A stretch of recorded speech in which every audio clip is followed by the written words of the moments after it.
chanteur, This is Diana Krall for Crooner Radio. acteur, J'ai adoré, mais tout de suite, cette radio. Quand j'ai découvert Crooner Radio, humoriste. Crooner, c'est ma radio à moi. Ils viennent en amis nous parler de leur actualité et nous raconter leur passion musicale. Crooner and Friends.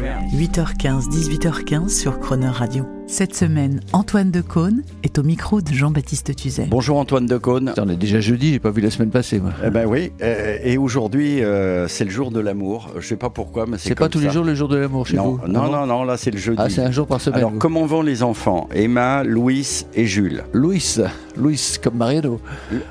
Oui, j'ai dit Louis. Ouais, Louis. Oui, j'ai espagnolisé. Bah, je vais oui. l'appeler Louis maintenant. Oui, oui. Louis, ça va très bien. Est-ce que vous êtes fiers de vos enfants? Je suis évidemment fier de mes enfants. Bah, évidemment, qui n'est pas fier de ses enfants? Je suis très fier des trois pour des raisons différentes. Ces trois, ils sont tous les trois très, très différents, mais bien qu'ils aient un père en commun. Et évidemment, je les aime plus que tout. Inconditionnellement. Est-ce qu'ils vous voient eux aussi comme un éternel jeune homme? Éternel, je sais pas. Jeune homme, ouais, il me voit surtout comme un copain. Alors c'est la limite de l'exercice, hein, parce que je devrais pas être aussi copain Oui. avec mes enfants. Il y a un moment où il faut que le père joue son rôle de père. Bon, vous les avez pas écrasés comme Non, je les ai les pas autres écrasés. stars de cinéma. Non, vous les avez j'essaye. préservés. Ouais. Lequel Quel est mon préféré, c'est ça? Non, quelle est l'actualité qui vous fait vibrer là, de l'un d'eux là, qui en ce moment? Les trois. Le dernier, il passe son bac. Donc ça me fait intensément vibrer, je peux vous le dire. Le bac français. L'autre, il réalise des pubs et des clips. Et il a écrit un scénario de long métrage qu'il va essayer de monter. Et la première, Emma, est en train de monter un film qu'elle a écrit. Un documentaire. Eh bien, on les salue et tout cela me fait penser. Tiens, parlons des parents justement. On a un petit son pour vous qui est un peu surréaliste, mais vous devez le connaître. C'est vos parents. Allons, va, mon petit. Retourne chez tes parents, ça vaudra mieux pour nous deux. Je t'en prie, je t'en conjure, donnez-moi mes 150 francs. Si tu ne me les donnes pas, je vais devenir folle. Ah, pour ce que ça te changera. Oh, mais écoute, Oh mais laisse-moi donc parler pour les 150 francs. Alors là, nous sommes dans la caricature d'une société patriarcale, mais ils sont comme vous, ils étaient pleins d'humour. C'était oui. Vous le connaissiez ce sketch? Non, je ne m'en souviens pas, c'est vieux ça. Ouais, et puis en plus, monsieur C'est dans les années 50. avait un répétiteur parce qu'il pensait pas connaître bien son texte, comme votre maman Jacqueline Joubert. C'était du Fédo, non? Hein? C'est du Fédo? C'était quelque chose de plus actuel. Là, on est dans les années 50. Et c'est madame qui demande 50 balles, en gros, à son mari. Elle lui demande l'autorisation, 150. Mais je crois qu'ils avaient repris un auteur, si c'est pas Fédo, c'est Labiche. Enfin bon, un auteur du 19e, comme ça, très marrant. J'imagine qu'ils n'avaient rien à voir avec ça, vos parents. C'était des gens dans les médias, hyper créatifs. Oui, ils étaient tous les deux très créatifs, chacun à sa manière. Mon père était journaliste et ma mère était une femme qui, d'abord, actrice de formation, comédienne, et qui après a fait 1000 métiers à la télévision. Elle a produit, présenté, réalisé même. Donc c'était un peu des touches à tout, voilà, qui s'amusaient à jouer avec la palette qu'on leur confiait. Un mot sur cette BD là, Île déserte, IL déserte, que vous avez sorti chez Dargaud. Ça, c'est quelque chose d'assez étonnant que peu de gens connaissent. Votre papa qui était parti. Il est parti en 62 sur une île déserte où il s'est fait naufrager littéralement, parce que c'était une expérience de naufragé volontaire, et dans l'espoir d'y rester 1 an. Et puis il a tenu 4 mois parce que les conditions de vie étaient tellement difficiles ils sont venus le rapatrier d'office, parce que sinon il allait y passer. Et en fait, c'est l'histoire d'un père qui disparaît. Voilà, moi j'étais un petit garçon de 8 ans à l'époque, j'ai pas très bien compris ce qui se passait. Et le livre essaie de répondre à cette question. C'est un livre sur la transmission, sur l'histoire de père et de fils, qui dépasse très largement celle de mon père sur son île. J'ai perdu les pédales, qu'est-ce qu'on écoute? Qu'est-ce qui vous ferait plaisir? C'est dommage, au début du Tour de France. Qu'est-ce qui vous ferait plaisir avec une bonne voix de crooner? Ce qui me ferait plaisir à moi? Oui. Avec une bonne voix de crooner? Oui. Tom Jones.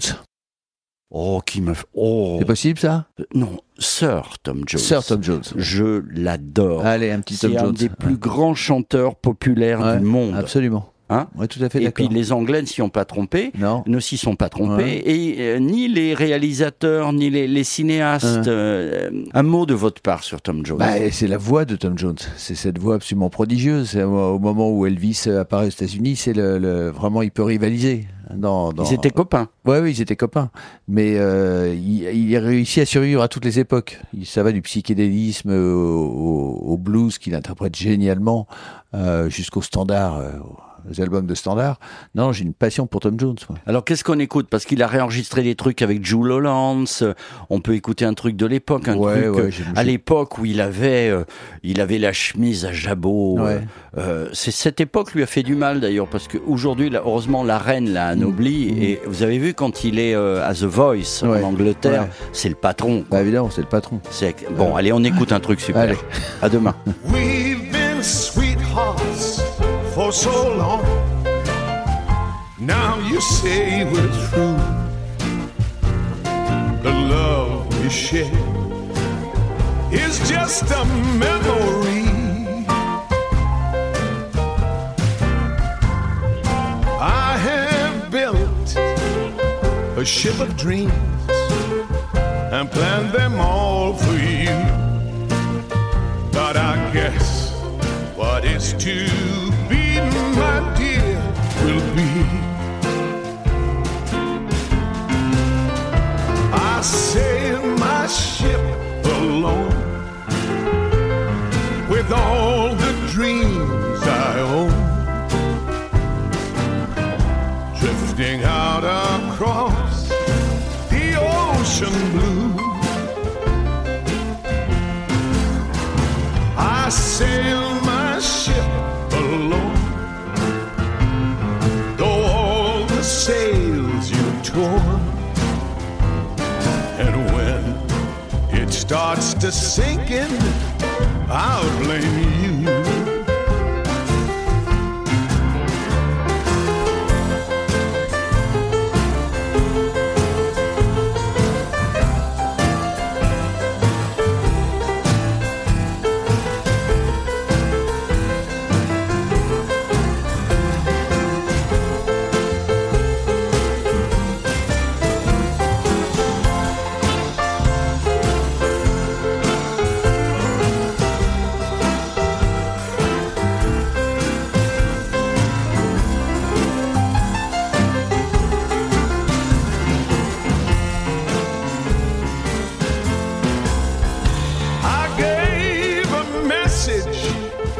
To the wind to take back home to you,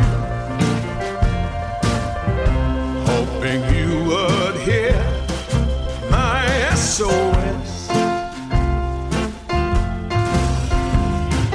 Maybe you would come back home, my darling, if you knew how much my aching heart is in distress.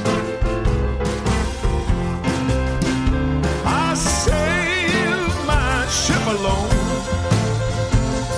with all the dreams I own, drifting out across the ocean blue. I sail my ship alone, sails you've torn, and when it starts to sink in, I'll blame you. Demain à 8h15 et 18h15 dans Croner & Friends, vous retrouverez Antoine Decaune. L'intégralité de cette émission est maintenant disponible en podcast sur cronerradio.fr.